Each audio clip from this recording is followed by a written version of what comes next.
श्री शिवाय नमस्तुभ्यम। जय श्री कृष्ण। दोस्तों, आज हम सब गुरु प्रदोष व्रत कथा का श्रवण करेंगे। प्रदोष व्रत को मंगलकारी एवं शिव की कृपा दिलाने वाला माना गया है।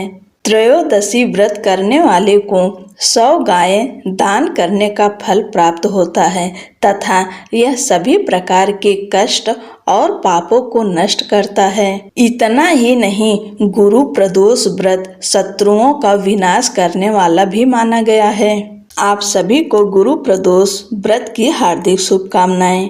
गुरु प्रदोष व्रत कथा। इस व्रत की कथा के अनुसार एक बार इंद्र और वृत्तासुर की सेना में घनघोर युद्ध हुआ। देवताओं ने दैत्य सेना को पराजित कर नष्ट भ्रष्ट कर डाला।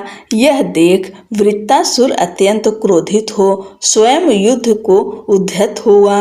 आसुरी माया से उसने विकराल रूप धारण कर लिया। सभी देवता भयभीत हो गुरुदेव बृहस्पति की शरण में पहुँचे। बृहस्पति महाराज बोले, पहले मैं तुम्हें वृत्तासुर का वास्तविक परिचय दे दूं। वृत्तासुर बड़ा तपस्वी और कर्मनिष्ठ है। उसने गंधमादन पर्वत पर घोर तपस्या कर शिव जी को प्रसन्न किया है। पूर्व समय में वह चित्ररथ नाम का राजा था। एक बार वह अपने विमान से कैलाश पर्वत चला गया। वहाँ शिव जी के वाम अंग में माता पार्वती को विराजमान देख वह उपहास पूर्वक बोला, हे प्रभु, मोह माया में फंसे होने के कारण हम स्त्रियों के वशीभूत रहते हैं, किंतु देवलोक में ऐसा दृष्टिगोचर नहीं हुआ कि स्त्री आलिंगनबद्ध हो सभा में बैठे। चित्ररथ के यह वचन सुन सर्वव्यापी शिव शंकर हंसकर बोले, हे राजन, मेरा व्यवहारिक दृष्टिकोण पृथक है। मैंने मृत्युदाता कालकूट महाविष का पान किया है, फिर भी तुम साधारण जन की भांति मेरा उपहास उड़ाते हो।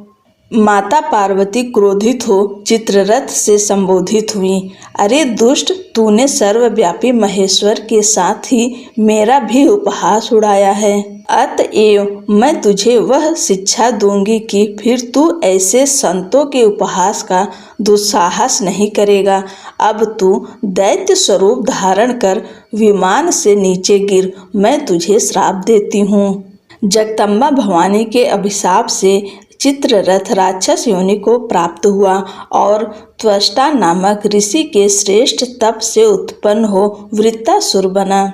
गुरुदेव बृहस्पति आगे बोले, वृत्तासुर बाल्यकाल से ही शिव भक्त रहा, अतः हे इंद्र, तुम बृहस्पति प्रदोष व्रत कर शंकर भगवान को प्रसन्न करो। देवराज ने गुरुदेव की आज्ञा का पालन कर बृहस्पति प्रदोष व्रत किया। गुरु प्रदोष व्रत के प्रताप से इंद्र ने शीघ्र ही वृत्तासुर पर विजय प्राप्त कर ली और देवलोक में शांति छा गई। अतः प्रदोष व्रत हर शिव भक्त को अवश्य करना चाहिए। बोलो उमापति शंकर भगवान की जय। हर हर महादेव। पौराणिक कथा के अनुसार एक नगर में एक ब्राह्मणी रहती थी। उसके पति का स्वर्गवास हो गया। उसका अब कोई सहारा नहीं था, इसलिए वह सुबह होते ही वह अपने पुत्र के साथ भीख मांगने निकल पड़ती थी। वह खुद का और अपने पुत्र का पेट पालती थी। एक दिन ब्राह्मणी घर लौट रही थी तो उसे एक लड़का घायल अवस्था में कराहता हुआ मिला। ब्राह्मणी दयावश उसे अपने घर ले आई। वह लड़का विदर्भ का राजकुमार था। शत्रु सैनिकों ने उसके राज्य पर आक्रमण कर उसके पिता को बंदी बना लिया था और राज्य पर नियंत्रण कर लिया था, इसलिए वह मारा मारा फिर रहा था। राजकुमार ब्राह्मण पुत्र के साथ ब्राह्मणी के घर में रहने लगा। एक दिन अंशुमती नामक एक गंधर्व कन्या ने राजकुमार को देखा तो उस पर मोहित हो गई। अगले दिन अंशुमति अपने माता पिता को राजकुमार से मिलाने लाई। उन्हें भी राजकुमार पसंद आ गया। कुछ दिनों बाद अंशुमति के माता पिता को शंकर भगवान ने स्वप्न में आदेश दिया कि राजकुमार और अंशुमति का विवाह कर दिया जाए। वैसा ही किया गया। ब्राह्मणी प्रदोष व्रत करने के साथ ही भगवान शंकर की पूजा पाठ किया करती थी। प्रदोष व्रत के प्रभाव और गंधर्वराज की सेना की सहायता से राजकुमार ने विदर्भ से शत्रुओं को खदेड़ दिया और पिता के साथ फिर से सुखपूर्वक रहने लगा। राजकुमार ने ब्राह्मण पुत्र को अपना प्रधानमंत्री बनाया। मान्यता है कि जैसे ब्राह्मणी के प्रदोष व्रत के प्रभाव से दिन बदले, वैसे ही भगवान शंकर अपने भक्तों के दिन फेरते हैं।